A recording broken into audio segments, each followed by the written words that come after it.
어서왕. 최근에 전 세계에서 화제가 되고 있는 소식들을 어서 빨리 알려드리는 어서왕입니다.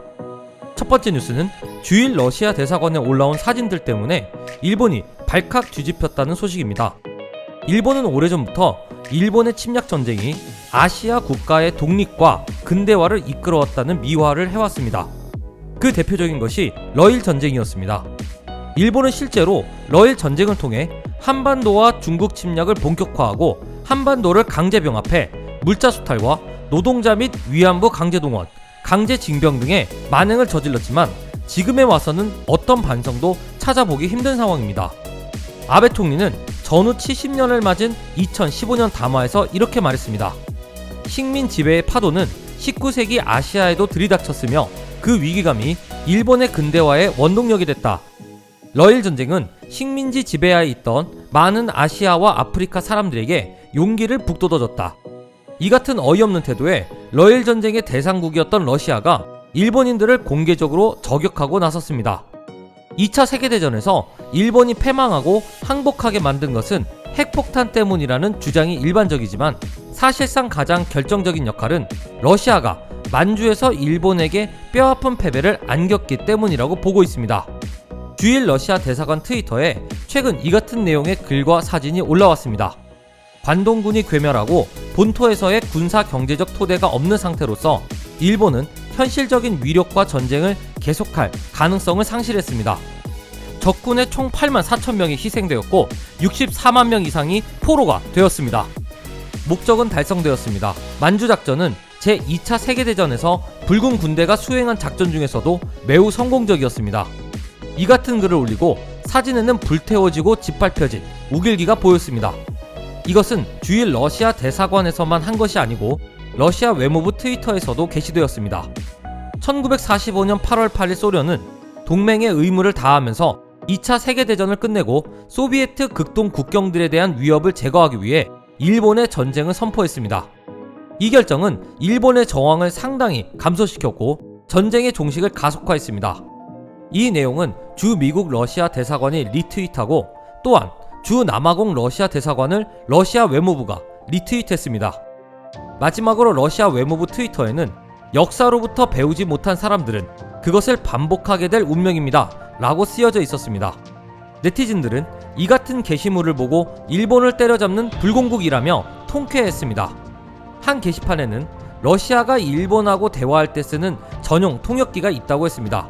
그것은 바로 전략 핵폭격기 투볼레트 95입니다. 투볼레트 95 전략 폭격기는 미국의 B-25와 비교되며 핵 투발이 가능한 러시아 전략 폭격기입니다. 한 번 뜨면 15,000km를 비행할 수 있고 폭장량이 최대 15만 kg이나 됩니다.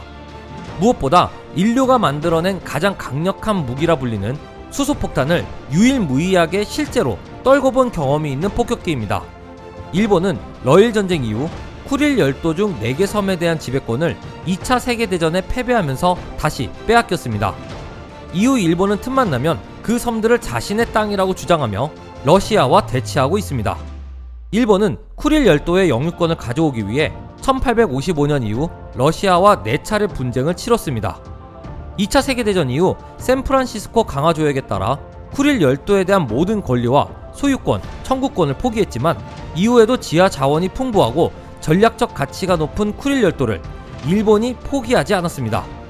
일본이 이에 대한 야욕을 멈추지 않자 러시아는 행동에 나섰습니다. 과거 히로시마 원폭으로 폭격기에 대한 트라우마가 있는 일본에게 러시아는 2011년 9월 8일 역대급 이벤트를 준비했습니다.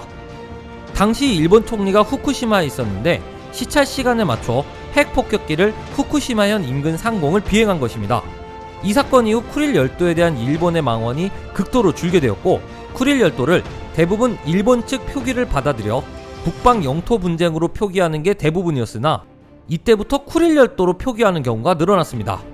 푸틴은 일본을 소름 끼치게 할 영토 분쟁에 대한 2가지 명언을 남겼습니다. 러시아 영토가 넓다 해도 쓸모없는 땅은 한치도 없다. 영토 분쟁에 단판은 없다. 전쟁만 있을 뿐. 두 번째 소식은 지금 선박사고로 모리셔스에 기름 유출을 한 일본에 대해서 새로운 경악스러운 사실이 밝혀져 놀라게 만들고 있다는 소식입니다. 포브스와 BBC 등 외신 보도에 따르면 미국 위성 분석업체 어서 스페이스 시스템스가 모리셔스에서 일어난 기름 유출 사고 현황을 분석했습니다. 그 결과 일본 해운 회사인 상선 미쓰이가 대여해 운영하는 화물선 와카시오호에서 유출된 기름이 지난 11일 오후 3시쯤까지 모리셔스 동부 해안을 따라 11.5km 이상 확산된 것으로 나타났습니다. 위성사진 속 기름띠는 다양한 희귀생물이 사는 것으로 유명한 블루베이 해양공원부터 현지 관광섬인 이로세프까지 퍼져 있었습니다. 이렇게 심각한 환경오염이 확인됐음에도 일본 정부는 국제긴급 원조대를 불과 6명 파견하면서 네티즌들은 일본이 강 건너 불구경하고 있다며 비판했습니다. 현재 일본의 소극적인 움직임은 지원 규모와 형태로 볼 때 수습이 아닌 구색 맞추기에 불과하다는 목소리까지 나오고 있습니다. 한 네티즌은 원인 제공자는 본인이지만 수습은 모리셔스의 문제니 알아서 하라는 모양이라며 자국 책임이 아닌 양 물러서는 태도가 문제라는 지적을 했습니다. 그런데 지금 애초에 일본 화물선이 좌초된 원인에 대해 이목이 집중되고 있습니다. 길이 300m, 총 톤수 10만 톤짜리 대형 선박이 사고 해역 같은 수심이 얕은 지대를 지날 이유가 많지 않기 때문입니다. 전문가들은 와카시오호가 사고 해역으로 진입한 이유로는 두 가지 가능성이 거론된다고 이야기했습니다. 우선은 모리셔스 섬 남동쪽으로 접근하고 있다는 사실 자체를 항해사가 몰랐을 가능성에 무게가 실리고 있습니다. 그런데 두 번째 가능성으로 제기된 사실은 정말 충격적이었습니다. 다른 편에서는 의도적으로 섬 근처로 향하고 있었다는 새로운 정보도 나온 것입니다. 인도양 한가운데를 지나는 길고 지루한 항해 끝에 모리셔스 인근에 닿은 승무원들이 핸드폰 수신 신호의 강도를 높이기 위해 배를 더 섬 쪽으로 붙였다는 것입니다. 이 때문에 업계 관계자들은 많은 상선들은 배를 최대한 육지나 섬 쪽에 붙여 운항하는 경우가 잦다고 말했습니다. 아직 사고 원인이 명확하지는 않지만 좌초된 이유가 핸드폰을 쓰기 위해서였다는 것이 밝혀지면 일본에 대한 비판은 더욱 커질 것으로 보이고 있습니다. 다행히도 12일 현재 모리셔스 총리가 좌초된 일본 화물선에 남아있던 기름 대부분을 빼냈다고 말했습니다. 이로 인해 추가적인 환경 파괴는 상당 부분 막을 수 있게 되었습니다. 모리셔스는 중요 1000톤을 쏟은 일본 화물선이 반파될 우려가 있어 이 때문에 기름이 추가 유출될 것이라고 공포에 사로잡혀 있었습니다. 아직도 일본 와카시오호는 2000톤의 기름을 싣고 있었고 배의 선체에 몇몇 균열이 생기고 높은 풍랑이 계속 일고 있어 시간과 싸움을 벌이고 있다고 했습니다. 결국 선체에 남아있는 기름을 대부분 빼내서 최악의 사태는 막았지만 이미 오염된 바다를 복구하려면 수십 년이 될 것으로 보고 있습니다. 여기서 모두를 소름 돋게 하는 새로운 사실이 밝혀졌습니다.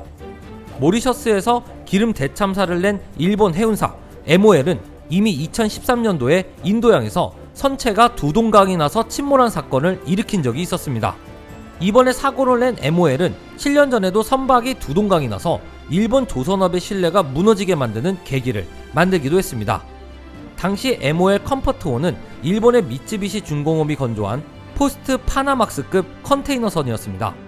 다행히도 당시 1500톤의 연료는 유출되지 않았으나 대부분의 컨테이너가 화재로 인해 손상되었습니다.